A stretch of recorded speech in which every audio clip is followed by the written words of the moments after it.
హరే కృష్ణ. అందరికి భాగవతం క్లాస్ స్వాగతం. మనం 4వ స్కందం 23వ అధ్యాయాన్ని మనం పూర్తి చేసుకున్నాం. ఈరోజు మనం 24వ అధ్యాయంలోకి మనం ప్రవేశించబోతున్నాం.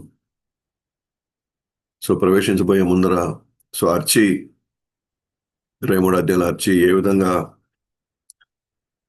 భక్తిలో కొనసాగుతున్నటువంటి భర్తకి సేవ చేయడంతో ఆమె కూడా పృథు మహారాజు ఏ ఏ ఏ వైకుంఠానికి వెళ్ళాడో ఆమె కూడా అదే వైకుంఠం అందింది. ఎంటైర్ మనం తల్లి, తండ్రి, గురువు, దైవం అనే ఆ సీక్వెన్స్ ఏదైతే మనం చెప్తామో, ఫస్ట్ తల్లి ఒడిలో మనం అల్లారు ముద్దుగా పెరిగి ఆరోగ్యంగా పెరిగి ఒక స్టేజ్ వచ్చిన తర్వాత ఆ తర్వాత ఇన్స్పిరేషన్ తర్వాత తండ్రి అవుతాడు. తల్లి తండ్రిని చూపిస్తుంది. తండ్రి కొద్దిగా తనకి కావాల్సినటువంటి ఆత్మస్థైర్యం, ధైర్యం, కొంచెం పోరాడే ప్రతిమ, ఇవన్నీ తన పరిధిలో తను నేర్పించేటువంటి తండ్రి తర్వాత అతను ఖచ్చితంగా గురువుని చూపించాలి. తర్వాత గురువు దగ్గరికి వెళ్ళిన తర్వాత అసలైనటువంటి ఆధ్యాత్మిక జ్ఞానానికి అనుగా కావలసినటువంటి ఆ వాతావరణాన్ని, అంటే అలాంటి సంస్కారాల్ని తల్లి, తండ్రి ఇద్దరు కలిసి నేర్పించినప్పుడు ఆ సంస్కారమైనటువంటి ఆ పిల్లవాడు ఎవరు అంటే సారవంతమైన భూమి అన్నమాట. సారవంతమైనటువంటి భూమి. ఇప్పుడు ఆ భూమిలో ఆయన భక్తి అనే బీజం వేస్తాడు. మొలకేస్తాడు. మొలకెత్తి ఆ విత్తనం అక్కడ నాటిన తర్వాత దాన్ని నియమాలతో, సాధనలతో, శాస్త్రాలతో, పైగా అనునిత్యం అతన్ని ఆ వేసిన బీజాన్ని గురువు కాపాడుతూ తను కూడా నియమాలతో, సాధనతో, సేవతో వాటిని కాపాడుకుంటూ రమ్మంటాడు. దట్ ఆ గురువు తర్వాత దైవాన్ని చూపిస్తాడు. ఏ తల్లిదండ్రులైతే గురువుని చూపించి ఆ గురువు అసలైన భగవంతుని చూపిస్తాడో, ఏ తల్లిదండ్రులైతే అంటే భగవంతుడి వైపు నడిపిస్తారో ఆ తల్లిదండ్రులు భగవంతుడితో సమానం. మాతృదేవో భవ, పితృదేవో భవ అంటే తల్లి భగవంతుడితో సమానం, తండ్రి భగవంతుడితో సమానం. ఎప్పుడు అంటే వాళ్ళిద్దరూ భక్తులైతేనే. వాళ్ళ మీద ఆధారపడ్డ పిల్లల్ని వాళ్ళు భక్తి వైపు నడిపిస్తూ ఆ భగవంతుడి యొక్క మార్గంలో నడిపిస్తూ ఉంటేనే ఆ తల్లిదండ్రులు మనం భగవంతుడితో సమానంగా వాళ్ళని చూడాల్సి వస్తుంది.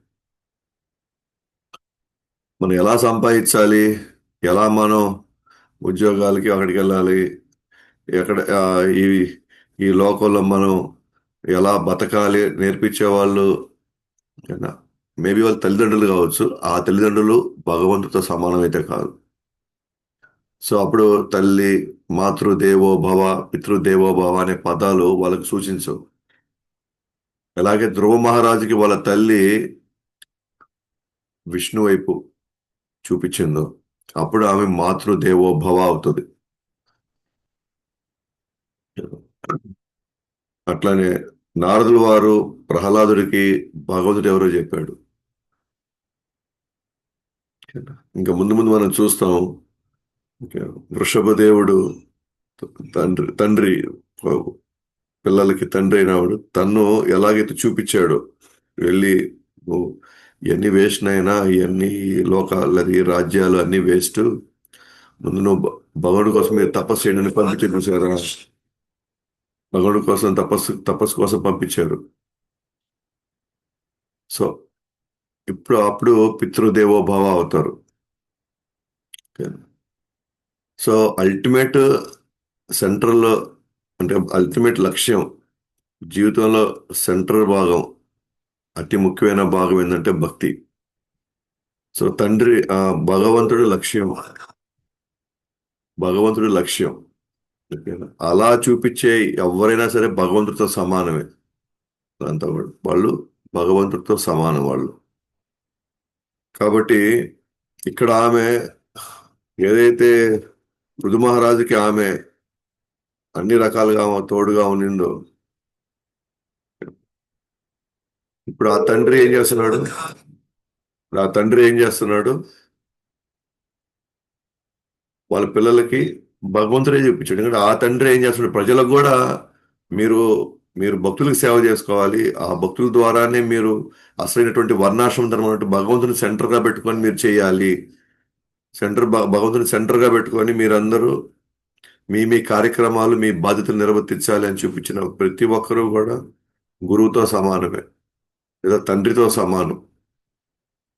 సో ఇక్కడ మొత్తం వ్యవస్థ అంతా మీరు కానీ గమనిస్తే మానవ జన్మ అంటేనే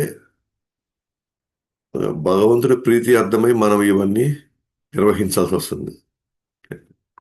కాబట్టి ఆ విధంగా మీరు అందుకే మీరు ఫైనల్ గా చూస్తే కనుక ఇక్కడ దేవతలు కూడా ఏమంటున్నారు? భూమిపై మానవులు అల్పాయుషుగా ఉన్నప్పటికీ వారు భక్తుల సేవలు నిమగ్నమైతే వారు భగవద్ధామమును చేరుకోగలరు, భగవత్ పాదమును చేరుకోగలరు. వాళ్ళు చాలా అల్పాయుషులు భూమిపై వచ్చిన మానవులంతా కూడా. ఎందుకంటే ఉన్నత లోకాల్లో ఉన్నటువంటి దేవతల యొక్క ఆయుష్ కొన్ని వేల సంవత్సరాలు ఉంటుంది, కానీ భూమిపై ఉన్నప్పుడు మాత్రం చాలా అల్పాయుష్ ఉంటుంది.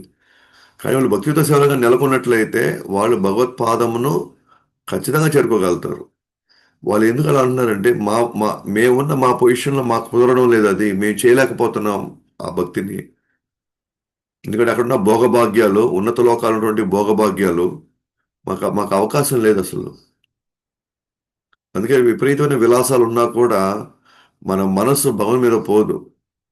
అందుకే మనకు మనమే ఆ విలాసాలని మనకు మనమే తగ్గించుకోవాల్సి వస్తుంది.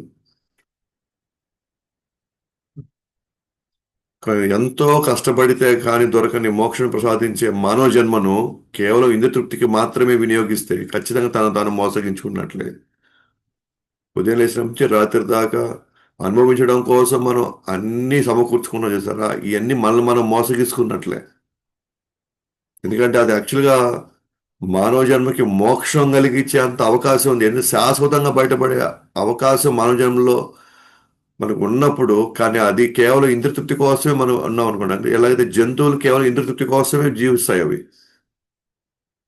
అలాగే మనుషులు కూడా ఇంద్రతృప్తి కోసం మాత్రమే జీవించారు అనుకోండి.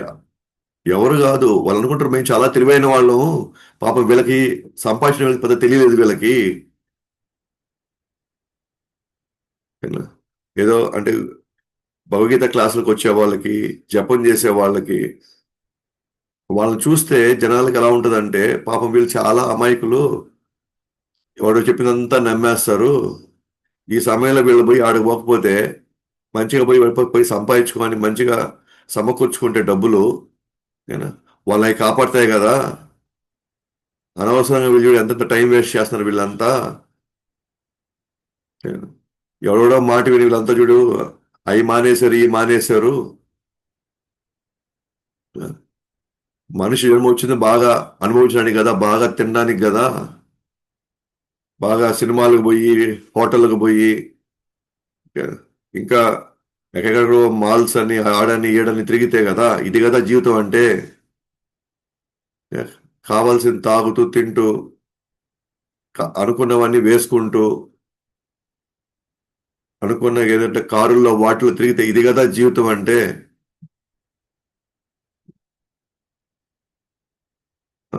వీళ్ళు మూర్ఖులను అలా, వీళ్ళు అమాయకులను అలా, వీళ్ళు చూడండి వీళ్ళు నామం చేస్తున్నారు, లేకపోతే రోడ్లు అమ్మట వీళ్ళు తినేది అరగడానికి రోడ్లు అమ్మట వీళ్ళు పాంప్లెట్లు ఇస్తున్నారు, ఏదో పుస్తకాలు వితరణ చేస్తున్నారు అని. భాగవతం ఏమంటుంది?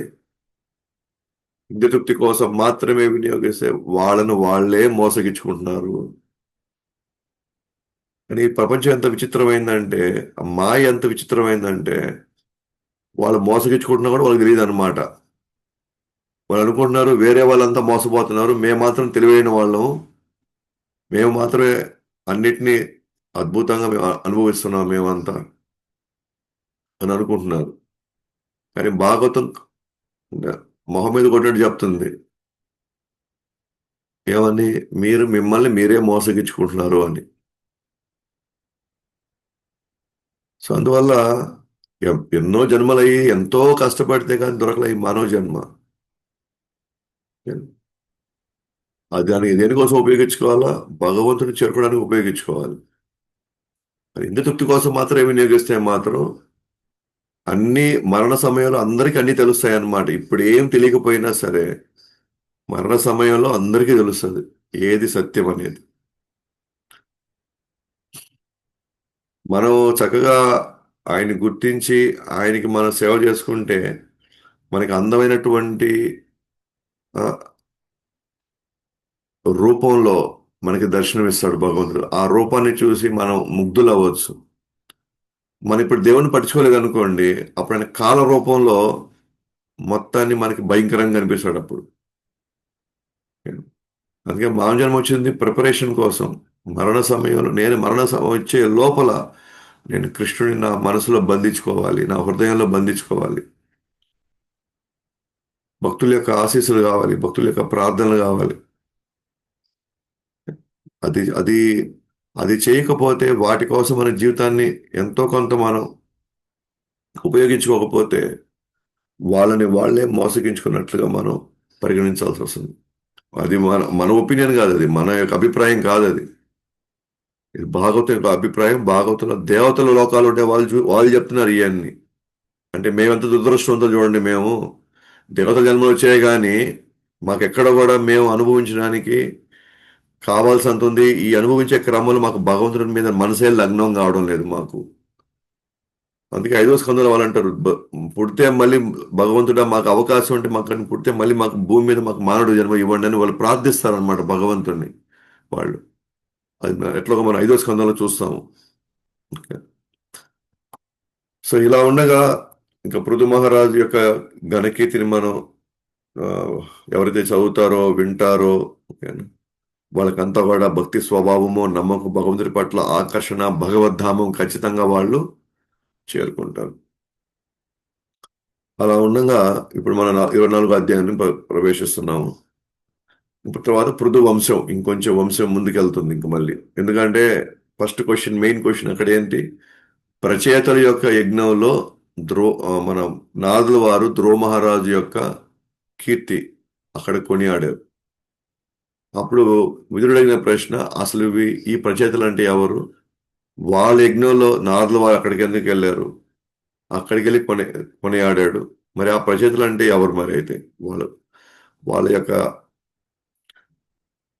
జీవితం లేదా వాళ్ళ లీలలు, వాళ్ళ కార్యాలు అవన్నీ ఏంటి అని అడుగుతున్నారు. దానికి కొనసాగింపు ఇదంతా కూడా ఇప్పటివరకు మనం చేసిన ఈ ప్రయాణం అంతా కూడా భాగవతంలో ధ్రువ మహారాజ్ చరిత్ర తర్వాత అది కొనసాగుతూ ఉంది.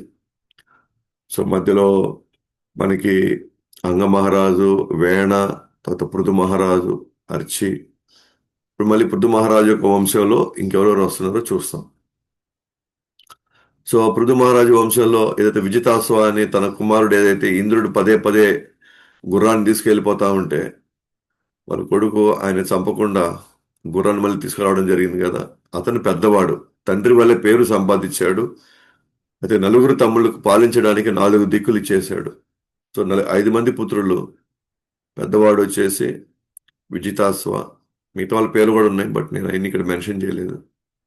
వాళ్ళకి 4 దిక్కులు చేశాడు. మీరు ఒకరు తూర్పు, ఒక పశ్చిమ, ఉత్తరం, దక్షిణం మీరు వెళ్ళి పాలించండి అని చెప్పి వాళ్ళందరికీ కూడా బాధ్యతలు అప్పచెప్పాడు.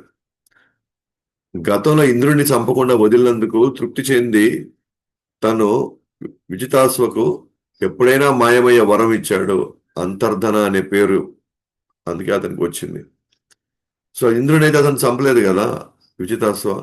అందువల్ల ఇంద్రుడు తర్వాత తృప్తిపడి ఇంద్రుడు ఏం చేశాడంటే తనకు కూడా మాయమయ్యేటువంటి ఆ శక్తిని ఇచ్చాడు. మాయమయ్యేటువంటి శక్తి, ఎప్పుడైనా ఎక్కడైనా మాయమయ్యేటువంటి శక్తిని ఇచ్చాడు అనమాట. సో ఆ మాయమయ్యే శక్తి ఇచ్చినందుకు ఆ వరం అతనికి ఇంకో పేరు కూడా ఇచ్చారనమాట, అంతర్ధనం. అంతర్ధన అంటే ఎప్పుడైనా ఎక్కడి నుంచైనా అంతర్ధానం అయిపోవచ్చు, అంటే అక్కడి నుంచి వెళ్ళిపోవచ్చు, అక్కడి నుంచి అతను కనుమరుగైపోవచ్చు, అంటే మాయమైపోవచ్చు. సో ఇంకో పేరు కూడా వచ్చింది, విజితాశ్వకి ఇంకో పేరు అంతర్ధాన. ఈ విజితాశ్వ శిఖండిని అనే ఒక ఆవిడని పెళ్లి చేసుకొని ముగ్గురు సంతానం వచ్చారు, వాళ్ళ పేర్లన్నీ ఉన్నాయి.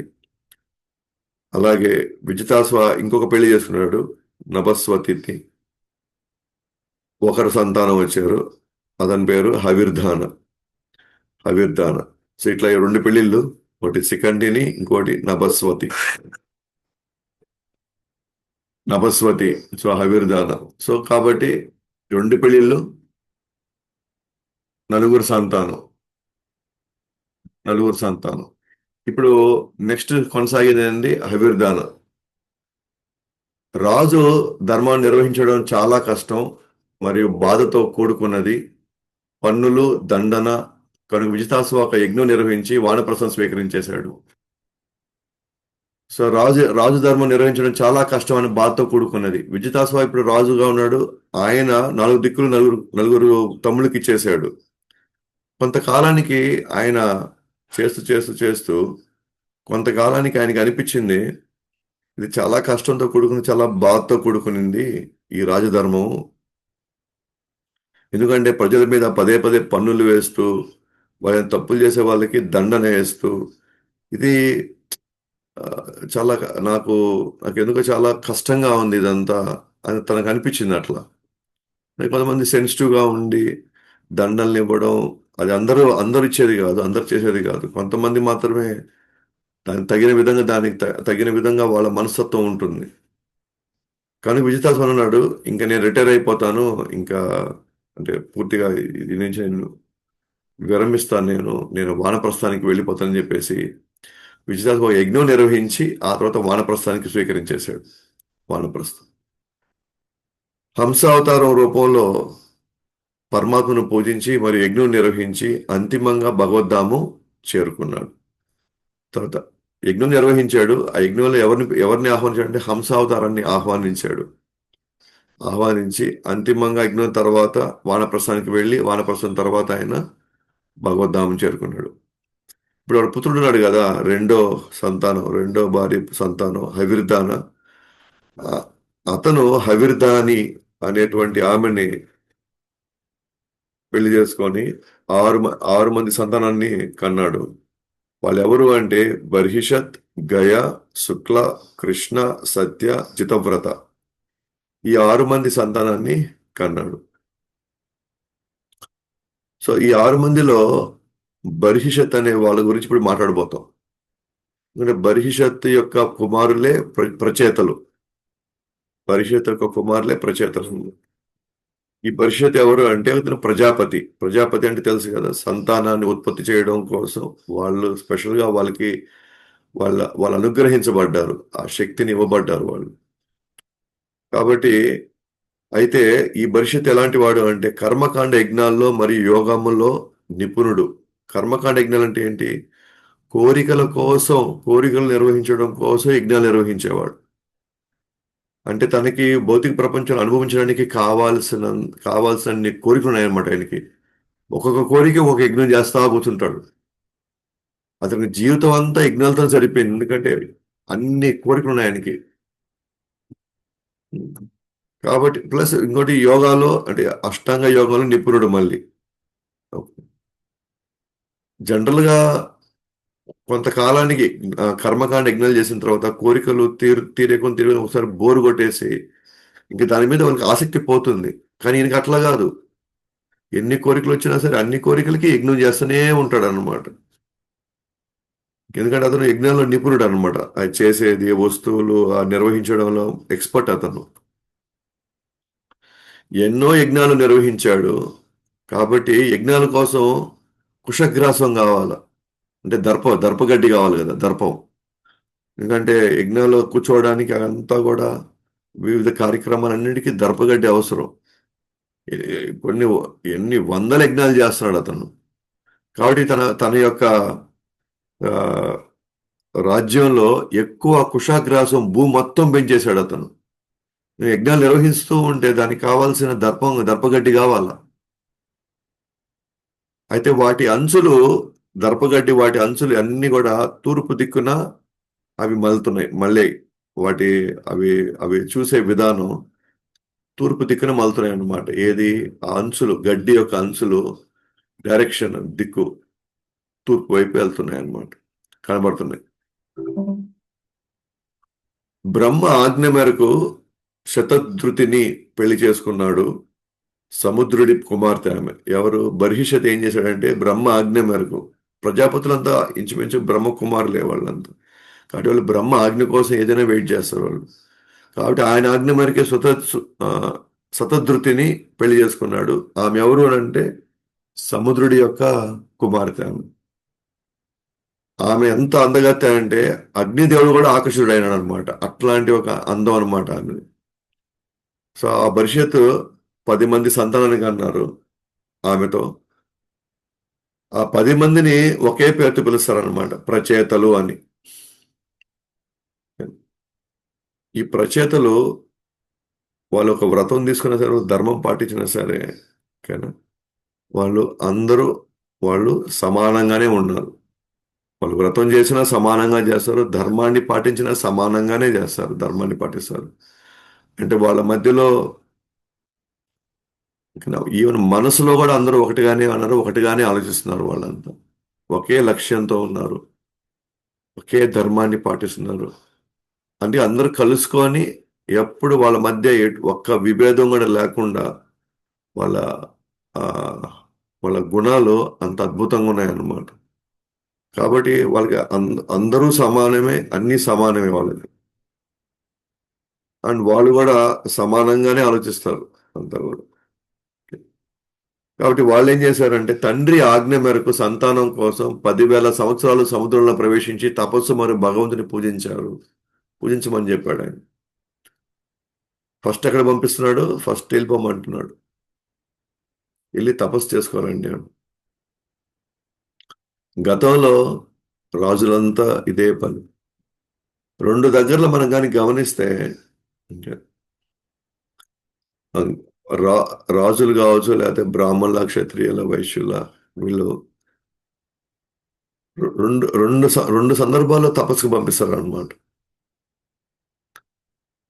ఒకటి, రాజులైతే కంపల్సరీగా వాళ్ళు రాజ్యాన్ని పట్టాభిషేకం చేసుకునే లోపల కంపల్సరీగా వాళ్ళు వెళ్ళమంటారు. వాళ్ళు గురుకులానికి వెళ్ళమంటారు. మొత్తానికి అయితే వాళ్ళు రాజ్యంలో ఉండడానికి లేదు, అంటే రాజు భవనంలో ఉండడానికి లేదు. వాళ్ళు పంపిస్తారు, వెళ్ళి నేర్చుకోరండి, లేకపోతే కొన్ని నిగ్రహము, సహనము, ఓర్పు, అన్ని రకాల జీవితాలను చూసుకోమంటారు, లేదా కొన్ని శక్తుల్ని సంపాదించుకోమంటారు. మొత్తానికైతే మొదట్లో వాళ్ళ దగ్గర ఉండించుకునే ప్రసక్తే లేదు. దీనికి భిన్నంగా మనమంతా మన పిల్లలు మన ఇంట్లోనే పెట్టుకుంటాం అన్నమాట. ఓకే?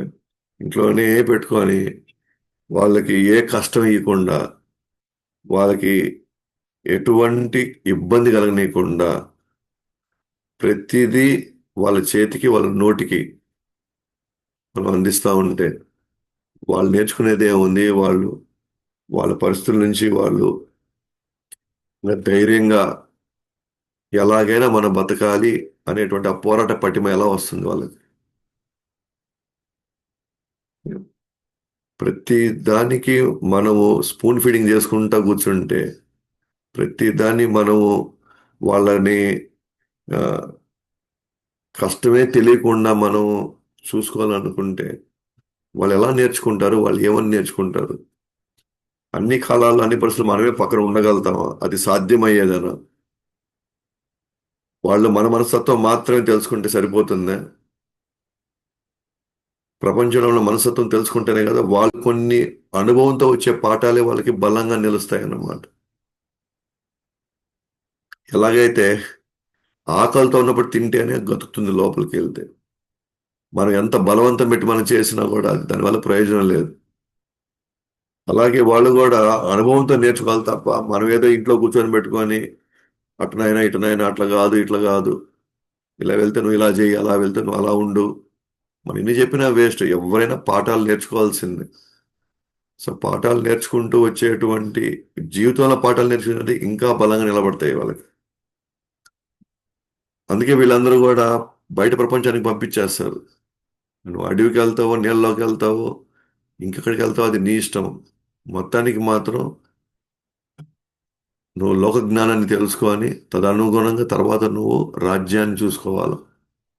అఫ్ కోర్స్ దానికి కావాల్సిన కొంతమంది ఉంటారు తగిన టైంలో వాళ్ళకి సూచన సలహాలు ఇవ్వడానికి. బట్ గ్రౌండ్లో ఫస్ట్ ఆ, వాళ్ళు వెళ్ళి వాటిని అర్థం చేసుకోవడానికి అవగాహన పెంచుకోవడానికి వాళ్ళు ప్రయత్నించాలి. అప్పుడు వాళ్ళు అలా వెళ్ళేటప్పుడు తపస్సు కోసం వెళ్ళేటప్పుడు దారి మధ్యలో శివుని కలిశారు. ఆయన కొన్ని ఆదేశాలు ఇచ్చారు. వాటి పూర్తిగా నిగ్రహించి ప్రచేతులు ఆదేశాలని ధ్యానము కీర్తన మరియు పూజించారు. దాని మీద ధ్యానం చేశారు ఆదేశాలని, దాన్ని కీర్తించారు, ఆదేశాలను కూడా అనుసరించి వాళ్ళు పూజించారు కూడా. దాన్నే మనం ఏమంటారు రుద్రగీత అంటాం. భగవంతుడు రుద్రుడు ఇచ్చినటువంటి ఆదేశాలని రుద్రగీత అంటారు. సో రుద్రుడు పాడినటువంటి పాట అది.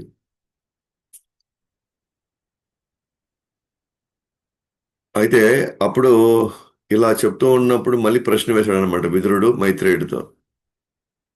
అయితే ప్రచేతలు శివుని కలుసుకున్నారు కదా, కలిసినప్పుడు ఏమని మాట్లాడారు, మన మధ్య సంభాషణ ఏం జరిగింది వాళ్ళు. అలాగే వీళ్ళకి అసలు ఈ దర్శనం ఎలా జరిగింది, అసలు శివుడి దర్శనం జరగడం ఏంది వీళ్ళకి అసలు. వీళ్ళు అసలు మాకు శివుడు ప్రత్యక్ష అవ్వాలని వీళ్ళేం కోరుకోరు అసలు.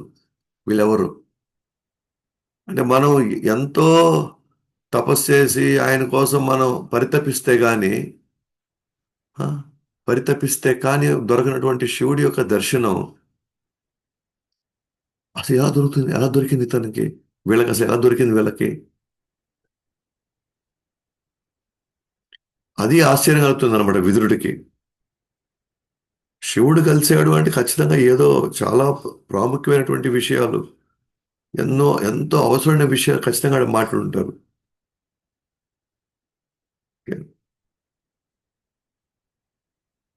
మనం కూడా వస్తాం, మనం కూడా మాట్లాడుకుంటాం జనరల్గా కూడా మాట్లాడు. అడగాలి మీరు మొన్న అక్కడికి వెళ్ళారు కదా, ఆ క్లాస్కి వెళ్ళారు కదా, ఆ మహారాజు గారు ఏం మాట్లాడారు ఆ రోజు, లేకపోతే పలానా మీరు పలానా తిరుపతికి వెళ్ళారు కదా, లేకపోతే మీరు పలానా చెన్నైకి వెళ్ళారు కదా, లేదా పనిగా యాత్రకి వెళ్ళారు కదా మీరు, అక్కడ ఎటువంటి విషయాలు ముఖ్యంగా చర్చకు వచ్చాయి, మనం ఇంకా ఏమేం పాటించాలని చెప్పేసి వాళ్ళు మన గట్టిగా ఆ, వాళ్ళు మనకి విన్నవించుకున్నారు వాళ్ళు. కానీ దురదృష్టవశాత్తు ఇవి మనం ఎప్పుడు అడగం అన్నమాట. ఇవన్నీ ఇవి మన అడగడానికి మనకి ఎందుకో ఆ, ఆ మనసు రాదు. ఇప్పుడు వీళ్ళ చూడండి ఒకసారి విదురుడు కానీ వీళ్ళ మన సౌనకాది ఋషులు కానీ అలాగే పషిత్ మహారాజు కానీ ఎలాంటి ప్రశ్నలు వేస్తున్నారు, ఎలాంటి ప్రశ్నలతో వాళ్ళకి ఎలాంటి సమాధానాలు వస్తే వాళ్ళు దాన్ని ఆచరించడంలో పూర్తిగా నిమగ్నం అవుతున్నారు ఆదేశాలని. దురదృష్టవశాత్తు మనం కలుసుకున్నప్పుడు ఆ ఆ ప్రభుజీ ఎడపోయాడు కదా, ఈయన ఏం చేశాడు, అక్కడికి ఎందుకు వెళ్ళాడు, ఎడికెందుకు చేశాడు, ఈ మాతాజీ ఇట్టెలు ఎందుకు వెళ్ళింది, అట్ల ఎందుకు వెళ్ళింది, ఆడైతే వాళ్ళు ఏమన్నారు, వీళ్ళు ఏం మాట్లాడారు, అది చేశారు ఇది చేశారు. మనకి ఎక్కడ ఒక్కటైనా మనకు ఉపయోగం ఉందా వాటిల్లో అసలు. వద్దు. ఏమాత్రం దాంట్లో 1% మనకి ఏదైనా ప్రయోజనం ఏమైనా కలుగుతుందా మనకి అసలు ఏమైనా దానికి ఏ ప్రయోజనం లేదు మనకి. కానీ మన సమయం అంతా ఎంత వృధా అవుతుందో మనం ఒకసారి మనం గ్రహించుకోవాలి. మనం అంతా అనవసరమైన విషయాల్లో కానీ అనవసరమైన థింగ్స్ మనకు అవసరం లేదు. దానివల్ల ఇంకా చెప్పాలంటే మన చైతన్యం దానివల్ల ఇంకా కూడా మళ్ళీ మళ్ళీ మురికి అంటినట్టుగా అంటాయి ఇవన్నీ. మళ్ళీ మలినమంతా అంటుకుంటుంది, మళ్ళీ అది అది మళ్ళీ అది అది బయట తీసుకోవడానికి మళ్ళీ టైం పడుతుంది మళ్ళీ.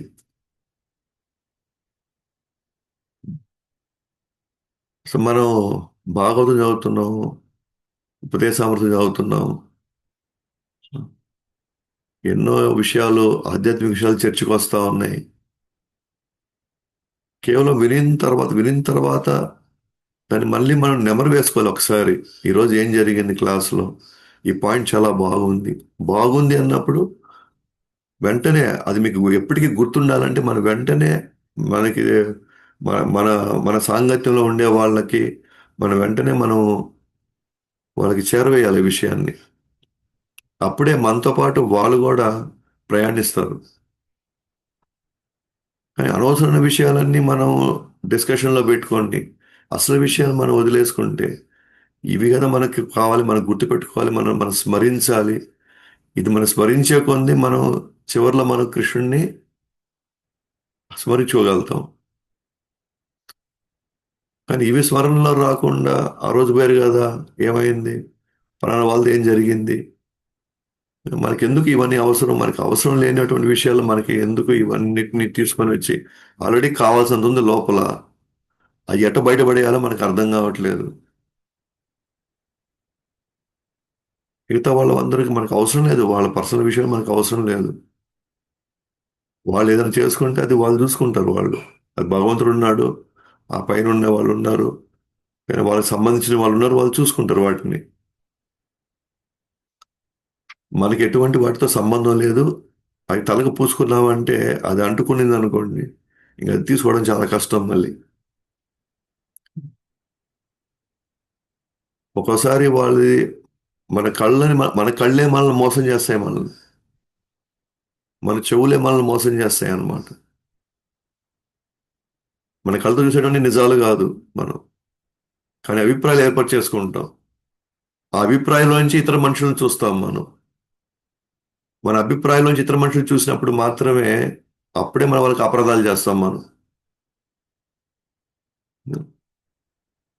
అందువల్ల ఉండేది ఈ ఆదేశాలు, ప్రభుపాద ఇచ్చిన ఆదేశాలు ఎక్కడ ఉన్నాయి, ఆచార్యులు ఇచ్చిన ఆదేశాలు ఉన్నాయి, రూపగోస్వామి, సనాతన గోస్వామి ఇచ్చిన ఆదేశాలు ఉన్నాయి, ఎన్నో ఉన్నాయన్నమాట. మనం వాటి మీద మనం మనసు పెట్టి దాన్ని ఏ విధంగా మన జీవితంలో మనం నిర్వర్తించాలి అనే విషయాలు కోకొల్లలు ఉన్నాయన్నమాట. అవన్నీ పక్కకి వెళ్ళిపోయేసి వాటన్నిటిని మనం పట్టించుకోకుండా, వీటన్నిటిని మనం పట్టించుకోవటం వల్ల మనం ఏ విధంగా లాభపడతాం మనం? నిజంగా మనం బయటపడాలనుకుంటున్నామా, లేకపోతే ఇంకా అనవసర విషయాల్లోకి వెళ్ళి అనవసరంగా మళ్ళీ గందరగోళం చేసుకోవాలనుకుంటున్నాం? అంటే మనం ప్రవచనం వినడం అంటే దాంట్లో ప్రతి అంశాన్ని జాగ్రత్తగా మనం తీసుకోవడం, తీసుకొని దాని గురించి ఒకసారి ఆలోచిస్తే అప్పుడు మనకి ప్రశ్నలు వస్తాయి అన్నమాట. అప్పుడు వస్తే మనకి ప్రశ్నలు, ఎందుకంటే దాని గురించి ఆలోచిస్తే ప్రశ్నలు వస్తాయి, ఆలోచించకపోతే ప్రశ్నలు రావు మనకి. ఎందుకంటే మిగతా వాటితో నిండిపోయింది కదా, మనసు అంతా మిగతా వాటితో నిండిపోయింది, అందుకే ప్రశ్నలు రావు మనకి. సో ఉద్దేశం అనే నుంచి బయటపడాలి అనే లోపల ఆతృతగానే ఉందనుకోండి, ఆ ఉద్దేశంతో వింటాం అనమాట. విన్నామనుకోండి, మనలో ఏం జరుగుతుందని మనకు తెలుస్తుంది. మనలో ఏం జరుగుతుందో తెలిసినప్పుడు దాని నుంచి ఎట్లా బయటపడాలని ప్రశ్నలు వేస్తాం మనం. లేకపోతే మనకు ప్రశ్న వచ్చేదానికి అవకాశమే లేదు. సో విదురుడు అడుగుతున్నాడు అనమాట, మైత్రుడు, శివుడు ఆత్మారాముడైనప్పటికీ కూడా జనుల భౌతిక కోరికలను తీర్చుటకు భయంకరమైన శక్తులైన కాళి మరియు దుర్గాతో భౌతిక జగత్తులో ప్రకటమవుతున్నాడు. శివుడికి రావాల్సిన అవసరమే లేదు. ఎందుకంటే ఆయన ఆత్మారాముడు, స్వయంగా ఆయనకి ఆయనే తృప్తి పడగలుగుతాడు. ఆయన ఇంకోరి నుంచి ఆశించేది లేదు, ఇంకోరి నుంచి ఇంకోరిపై ఆధారపడాల్సిన అవసరం ఆయనకి లేదు. అయినా కూడా జనుల యొక్క భౌతిక కోరికలు తీర్చుటకు, పాపం జనుల యొక్క భౌతిక కోరికలు తీర్చుటకు భయంకరమైన శక్తులైనటువంటి కాళీమాత, తర్వాత దుర్గామ అలాంటి వాళ్ళతో మళ్ళీ భౌతిక జగత్తులో మళ్ళీ ఆయన ప్రకటమవుతున్నాడు. ఆయన హ్యాపీగా కైలాసంలో ప్రశాంతంగా కృష్ణుడి మీద ధ్యానంలో ఆనందంలో ఉండొచ్చు ఆయన. కానీ మళ్ళీ మన మీద దయతో, ఎస్పెషల్గా భూత ప్రేత గణాలు ఆ దయతో వాళ్ళని ఏదో ఒక విధంగా మళ్ళీ వాళ్ళని సాధారణ స్థితిలోకి తీసుకురావడానికి ఆయన మళ్ళీ ఈ కాళికామాత లేదంటే దుర్గామాతతో ఆయన మళ్ళీ పోటీ జగత్తులో ప్రకటమవుతున్నాడు. సో తండ్రి ఆదేశాల మేరకు ప్రచేతలు తపస్సు చేయుటకు పశ్చిమ దిక్కున ప్రయాణం చేశారు. సో ఇప్పుడు మన మైత్రేయుడు సమాధానం ఇస్తున్నాడు అనమాట. ఏమని? తండ్రి ఆదేశాల మేరకు. తండ్రి ఎవరు? బర్హిషత్. బర్హిషత్ అనే తండ్రి తన కుమారులు 10 మంది కుమారులు అయినటువంటి ప్రచేతల యొక్క వాళ్ళది ఏం చెప్పాడు? తపస్సు పోయి తపస్సు చేసుకొని రమ్మన్నాడు. అలాగే వీళ్ళు శిరస వహించి ఆ తపస్సు చేయుటకు వీళ్ళు ఎటువైపు వెళ్ళారు? పశ్చిమ దిక్కున వెళ్ళారు. జనరల్గా అందరూ ఉత్తర దిక్కు వెళ్తారు. ఉత్తరం అంటే బదరికాశ్రమం ఉందని. కానీ వీళ్ళు ఎందుకో పశ్చిమ వైపు వెళ్ళారు వీళ్ళు. అక్కడ వాళ్ళు ఒక అందమైనటువంటి ఒక సరస్సును చూశారు. ఆ సరస్సు ఎలా ఉందంటే ఎంత ప్రశాంతంగా ఉందంటే ఋషి యొక్క స్థిరమైన మనస్సు వలె. ఋషుల మనసు తపస్సులో కూర్చున్నప్పుడు వాళ్ళ మనసు చాలా స్థిరమైపోద్ది కదా, కామ్గా, ఏం ఆలోచన లేకుండా ఉంటుంది చూసారా. అలాంటి ఒక మనసులాగా ఈ యొక్క సరస్సు ఉంది. ఎక్కడ ఎటువంటి అంటే అక్కడ కనీసం ఇప్పుడు మనం ఒక రాయి వేస్తే చిన్న చిన్న అలలు వస్తాయి చూసారా, అది కూడా లేదనమాట. అంత ప్రశాంతంగా ఉంది అది. చుట్టూ తామర పుష్పాలు, పక్షులు, చెట్లను చూసి ఆకర్షమైన దేవతా పాటలు కూడా వాళ్ళు వింటున్నారు. అక్కడ దేవతల పాటలు వింటున్నారు. వింటూ సంబరపరిచింది అనమాట ఇవన్నీ. ఆ వాతావరణం అంతా కూడా ఎంతో అందంగా ఉంది, అద్భుతంగా ఉంది అదంతా. చుట్టూ అంతా కూడా అద్భుతమైన సీనరీ అనమాట అది. ఆ టైంలో మళ్ళీ వాళ్ళకి పాటలు కూడా వినిపిస్తున్నాయి. ఎవరో రాగాలు తీస్తున్నారు అక్కడ. అవన్నీ చూసి అవి వింటూ ఉంటే ఆయన సంభ్రమాశ్చర్యాలతో పూర్తిగా నిండిపోయారు ప్రచేతలంతా. ఆ సమయంలో బంగారు వర్ణం నీలకంఠుడు 3 కళ్ళతో శివుడు ఆయన అనునాయులతో ఆ సరస్సు నుండి వాళ్ళు దర్శనమిచ్చారు. ఆ టైంలో వాళ్ళు అక్కడికి వచ్చినారు. శివుడు వీళ్ళంతా కూడా ఆయన యొక్క ఫాలోవర్స్, అనునాయులు. వాళ్ళు అక్కడ స్నానం చేస్తూ సరస్సులో అప్పటికే వాళ్ళు వచ్చేసి వాళ్ళు దిగి ఉన్నారు సరస్సులో. అది వీళ్ళు వచ్చే టైంకి వాళ్ళు నీళ్ళ లోపల ఉన్నారేమో. రాగానే వాళ్ళు బయటకు వచ్చారు. ప్రచేతుల యొక్క ధర్మజ్ఞానము మరియు మంచి ప్రవర్తన పట్ల తృప్తిపడిన శివుడు వారికి శుభాశీస్సులు అందిస్తూ, మీ వ్యూహాలు నాకు తెలుసు, మిమ్మల్ని అనుగ్రహించుటకు నేను స్వయంగా వచ్చాను. ఎందుకు ఇదే మనం చర్చించుకోవాలంటే కొద్దిగా వాళ్ళకి దర్శనం ఎలా దొరికింది మనకు? ఎందుకంటే శివుడు అంత సామాన్యంగా దొరకడు కదా. దొరకాలంటే ఎంతో తపస్సు చేయాలి కదా. అలాంటి ఈ ప్రచేతలు ఏం చేశారు అసలు? శివుడే వాళ్ళకి దర్శనం ఇవ్వడానికి, శివుడే వాళ్ళు దర్శనం ఇచ్చే అంత గొప్ప గుణాలు వీళ్ళు ఏమున్నాయి అసలు? లేదా వీళ్ళు అంత వ్రతమో లేదా తపస్సులు ఏమైనా చేశారా శివుడిని చేయడానికి? అసలు ఎలా దర్శనం చేయడు శివుడు అసలు? శివుడిని దర్శనం చేయాలంటే ప్రచేతుల యొక్క ధర్మ జ్ఞానం, ధర్మం పట్ల వాళ్ళకు ఉన్న జ్ఞానం, అలాగే వాళ్ళ మధ్య ఉన్నటువంటి గొప్ప ప్రవర్తన. చెప్పాను కదా, అంతా సమానంగా వాళ్ళు అందరూ ఒకటిగా, కొద్దిగా అసలు మనసులో ఏమాత్రం విభేదం అనేది లేదు, అభిప్రాయ భేదం అంటూ ఏమీ లేదు. అది చూసి తృప్తిపడ్డాడు, సంతోషపరిచింది శివుణ్ణి.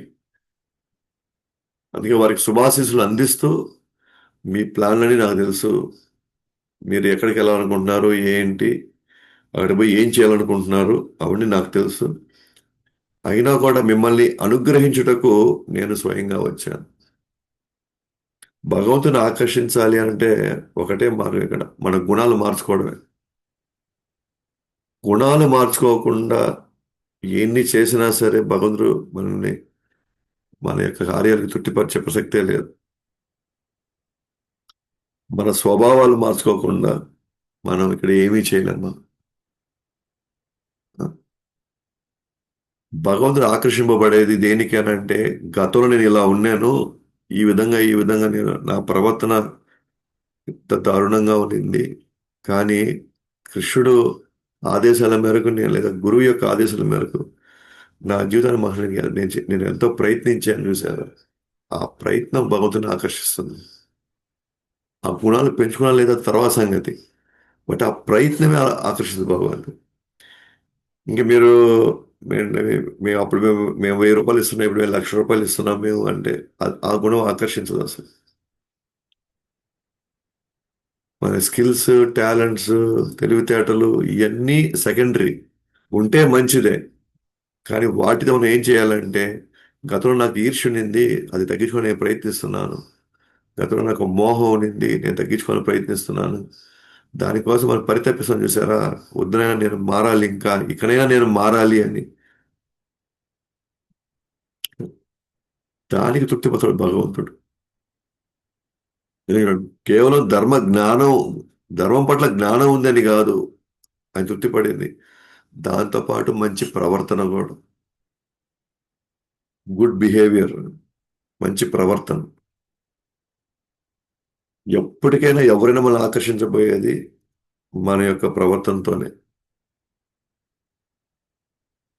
మన ప్రవర్తనతో మనం భక్తుల్నే మన దగ్గర తీసుకురాలేకపోయామంటే, లేదా భక్తులతో మనం ఇమడలేకపోతున్నామంటే మన ప్రవర్తనతో, అట్లయితే మన ప్రవర్తన మార్చుకోవాలి. అంతేగాని నేను మార్చుకోను, నేను ఇంతే, ఉంటే ఉంటారు, పోతే పోతారు, వస్తే వస్తారు, లేకపోతే లేదు, నేను మాత్రం కాంప్రమైజ్ ప్రసక్తే లేదు అనుకుంటాం అనుకోండి, అంటే మన భక్తుడికి, భక్తిలో భగవంతుడిని మనం ఎప్పటికీ తృప్తిపరచలేము. మనం ఎప్పటికీ జరగదు అది. ఇంకా అది మనం సేవలో చేతులు కాళ్ళు ఆడించాల్సిందే అంతే తప్ప, మన కష్టాన్ని భగవంతుడు అసలు గుర్తించడు. ఎస్పెషల్గా భక్తుల విషయంలో మనం చాలా జాగ్రత్త వహించాల్సి వస్తుంది.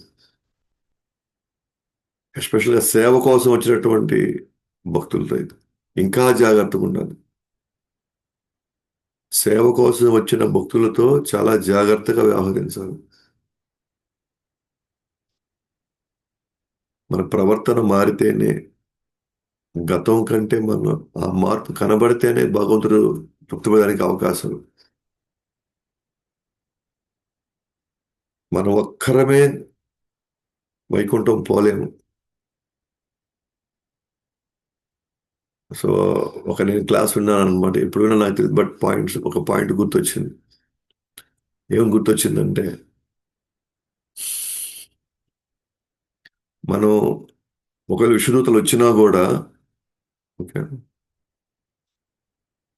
ఆ, ఆ పలానా వ్యక్తి ఇప్పుడు వైకుంఠానికి ఆల్మోస్ట్ అర్హుడైపోయాడు, మేము అతని గురించి ఇంకొంచెం ఫుల్ క్లారిటీ తెలుసుకోవడానికి మేము వచ్చాము అంటూ విష్ణుదూతలు,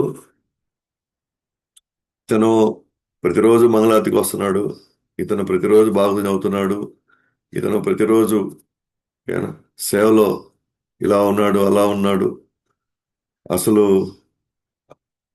ఇండివిజువల్గా వ్యక్తిగతంగా అతను తన యొక్క నియమావళి చాలా చాలా అద్భుతంగా ఉంది, కాబట్టి ఆ విషయంలో మాకు ఎటువంటి ఇదేమీ లేదు. సో ఆ కోణంలో చూస్తే అతను వైకుంఠానికి అర్హుడు అని విషయాలు నిర్ధారించవచ్చు. కానీ నెక్స్ట్ ప్రశ్న భక్తులు అడుగుతారు, మీ పట్ల అతను ఎలా ఉన్నాడు అని. ఒక్క భక్తుడైన అసంతృప్తిగా ఉన్నాడు అనుకోండి, నో నో కమింగ్ బ్యాక్, ఇంకా రాడు, అంటే ఇంకా వైకుంఠపై ప్రసక్తి రాదు.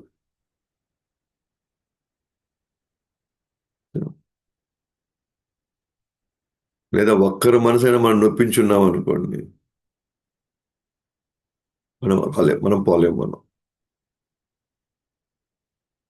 అందుకే పదే పదే పదే పదే మనకి భాష్యాల్లో భక్తుల సాంగత్యంలో భక్తులు తృప్తి పడాలి అని చెప్పేది. ఆయన ఎప్పుడు తృప్తి పడతారా అంటే, మన ప్రవర్తన బట్టి తృప్తి పడతారు. మనం చేయాల్సింది ఏంటి అని అంటే, మనం చేయాల్సింది ఏంటంటే, ఎందుకంటే మన గురించి మనకి ఎప్పుడూ తెలియదు, మనం చేసేటువంటి కరెక్ట్ అని అనుకుంటుంటాం, ప్రతిదీ సరైన మార్గంలో ఉందని మనకు అనిపిస్తుంది. మనసు విప్పి మన శ్రేయోభిలాషులతో అడగాలి, నేను ఇంకేమైనా మారాల్సింది ఏమైనా ఉందా అని అడగండి. పర్వాలేదు, నిజం చెప్పేసేయండి. నన్ను మభ్యపెట్టడానికి మీరేమి మళ్ళీ మన మనసులో అంటే మన మధ్యలో ఏదైనా దూరం పెడుతుందేమో, లేదా మన మధ్యలో ఇంకేమైనా ఆ, ఇబ్బందులు వస్తాయేమో. నాకు మభ్యపెట్టొద్దు. నేనేమైనా మార్చుకోవాలా అని మీరు ఒకసారి అడగండి. ఎందుకు అడుగుతున్నాం అంటే మన కృష్ణుడికి దగ్గర అవ్వడానికి, సేవలో ఇంకొంచెం మనం ఎదగడానికి, మన అపరాధాలు లేనటువంటి సేవ, అపరాధమైనటువంటి సాధన చేయడానికి మనం అడుగుతాం. ఎందుకంటే మనకు తెలియకుండా ఎంతమందిని ఎన్ని రకాలుగా మనం ఇబ్బంది పెడుతున్నాం మనకు తెలియదు. అంటే మనం ఒక్కొక్కరినొకరిని మనం కూర్చొని పెట్టి మనం మాట్లాడామనుకోండి, అది వాళ్ళ మధ్య ఇంకొంచెం వైరానికి కూడా దారి తీయవచ్చు. మనం అంత చిన్నపిల్లలం అయితే మనం ఎవరూ కాదు. ఎంతో అనుభవం గడించి ప్రపంచంలో ఎన్నెన్నో సమస్యలు మనం తీర్చాము. ఆ, ఎన్నో విషయాల పట్ల కొంత అవగాహన ఉంది. సో నిజంగా మనం భగవంతుడి యొక్క భగవంతుని మనం తృప్తిపరచాలనుకుంటే, మనం చేసే చిన్న చిన్న సేవలైనా సరే తృప్తిపరచాలనుకోండి, దాని వెనకాల మన మన ప్రవర్తన, మన గుణాలు కరెక్ట్గా లేవనుకోండి, అవి భగవంతుడు స్వీకరించట్లేదు. మనం ఏం వస్తున్నాము చేస్తున్న ఫీలింగ్లో ఉండొచ్చు మనం. సో మన రియల్ థింగ్ ఏంటంటే మనం మనసు మనం అడగాలి. కనీసం ఒక 5-6 మందిని అడగండి, నేనేం మారాలి అని. మారితే ఇంకా నేను ఇంకా ఇంతకంటే ఇంకా బాగా నేను సేవ చేయాలంటే నేనేం మారాలి, ఇంతకంటే ఎక్కువ నేను కృష్ణుడికి దగ్గర అవ్వాలంటే నేను ఇంకేమేమి నేను చూసుకోవాలా, నా గురించి నేనేం చూసుకోవాలో. ఎందుకంటే మనల్ని మనం చూసుకునేది కాదు, వేరే వాళ్ళ యొక్క దృష్టి నుంచి మనం ఎట్లా ఉన్నాం. కానీ అడిగేటప్పుడు మాత్రం నిజాయితీగా అడగండి. వాళ్ళు మీకు ఏవైతే మనకు చెప్తారో దాన్ని ఏం చేయాలో, దాన్ని ఏ స్థాయిలో చేయాలో అది ఒకసారి మీరు ఆలోచిస్తే చాలా వరకు మనం ఆ, ఈ సమస్య నుంచి మనం బయటకు వచ్చేసినట్టే మనం. సో ఫస్ట్ అండ్ ఫార్మోస్ట్ చేయాల్సింది మనం అది. అది ఎవరైనా సరే మనం అడిగి మనం తెలుసుకోవచ్చు. ఎందుకంటే కృష్ణుడికి ఏనా, మనం మారడానికి సిద్ధమయ్యి అది తెలుసుకోవడానికి మనం ముందుకొస్తే కృష్ణుడు సంతోషపడడం కాదు, బయటపడడానికి ఆయన చేయాల్సినటువంటి సహాయం పూర్తిగా చేస్తాడు. ఈ విషయంలో కృష్ణుడు 100% మనతో పాటు ఉంటాడు. కానీ లేదు లేదు నాకేం లేదు, మిగతా వాళ్ళు మారాలి, నేను మాత్రం మంచిగా నా ప్రవర్తన చాలా బాగుంది, నాకు అవసరం లేదనుకున్నాం అనుకోండి, కృష్ణుడు అటువైపు కనీసం కన్నెత్తి కూడా చూడు.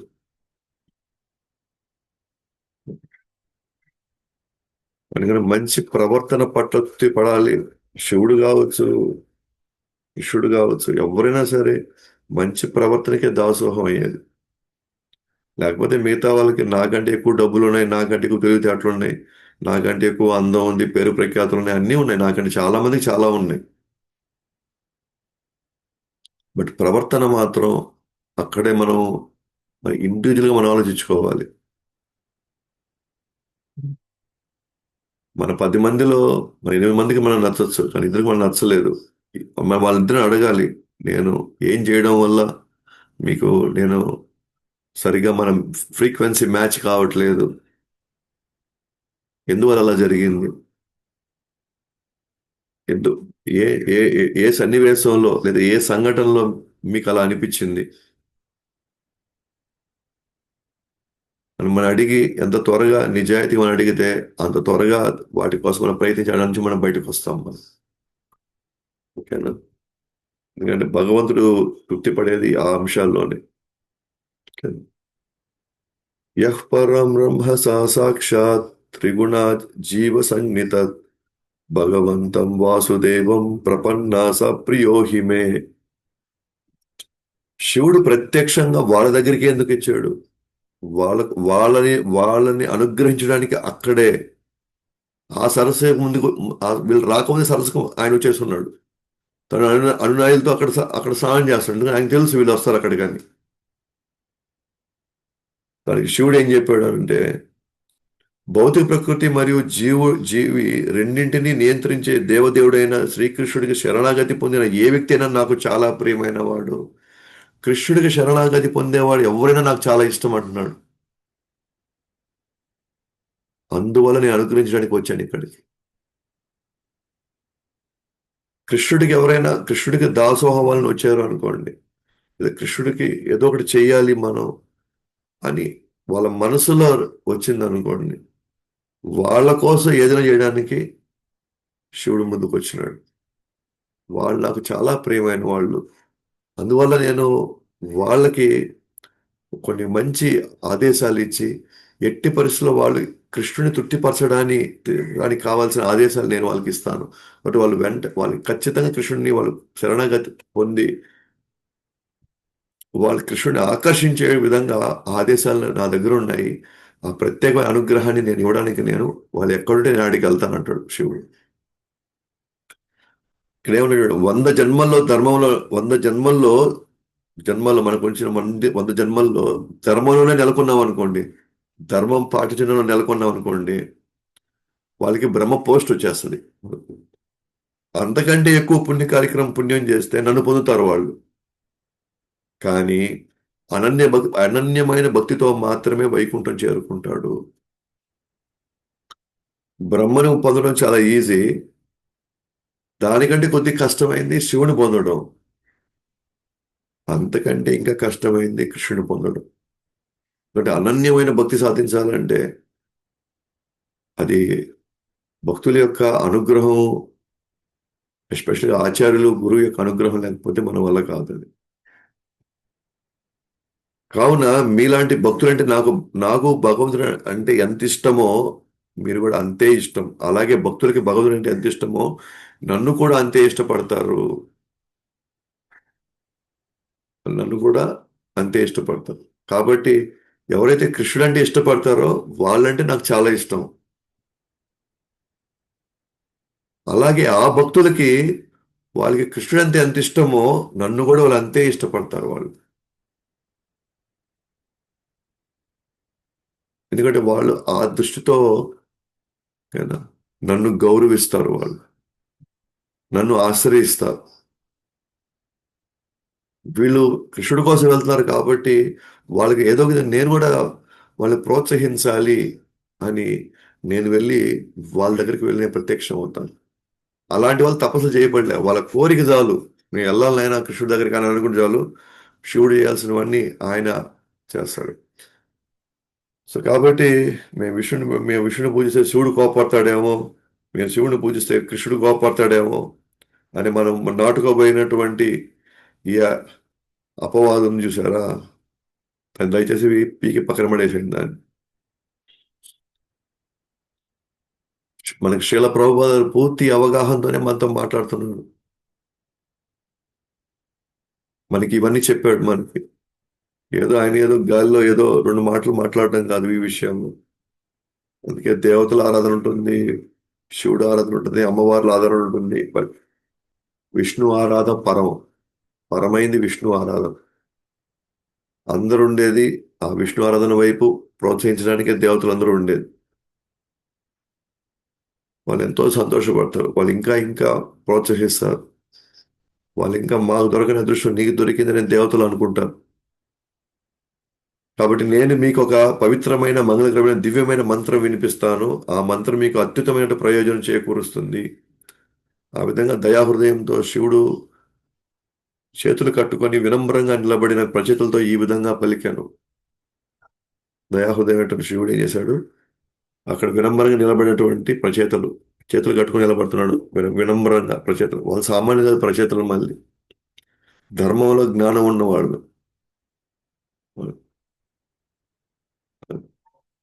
సదాచారం ఉన్నవాళ్ళు, ప్రవర్తన ఉన్నవాళ్ళు, గొప్ప యోగ్యులు వాళ్ళంతా. అలాంటి వాళ్ళ చేతులు కట్టుకొని నిలబడతారు శివుడు ముందు. దయచేసి మాకు చెప్పండి అని. మన జీవితంలో వచ్చే ఆదేశాలన్నీ అవి మన దాకా వచ్చిన ఏదో గాలిలో మాటలు కాదు. ఎస్పెషల్గా భగవద్గీత భాగవతం వచ్చే ఆదేశాలన్నీ కూడా మనల్ని మన స్థితి నుంచి మార్చడానికి అవన్నీ ఉండేది. అది తీసుకోవడం, అది పాటించడం అనేది మన బాధ్యత అనమాట. మన బాధ్యత. మనం అది మనం ఆ టైంలో మనం సీరియస్గా లేవనుకోండి ఈ విషయాల పట్ల. ఆ, కాబట్టి మనం ఆదేశాలు పాటించాం. ఆదేశాలు పాటించినప్పుడు మనకి ఆ ప్రయోజనం మనం పొందలేము. కాబట్టి మనకి అతని నమ్మకం కూడా మనకు కలగదు.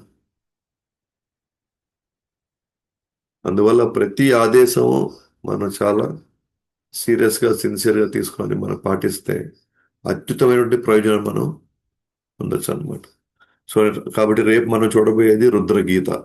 సో ఆయన ఏం మాట్లాడుతున్నాడు వాళ్ళతో, ఆయన ఆ 10,000 సంవత్సరాలు వాళ్ళు చేయబోయే తపస్సులో సో ఎటువంటి విశేషాలు, అక్కడ ఏమేం పాటించాలి, ఏ విధంగా ధ్యానం చేయాలి, వేటి మీద ధ్యానం చేయాలి, ఇవన్నీ కూడా శివుడు మాట్లాడుతున్నాడు అనమాట. రేపు సో రేపు చూద్దాం మనం రుద్రగీత ఆ యొక్క విశేషాలు ఏంటని.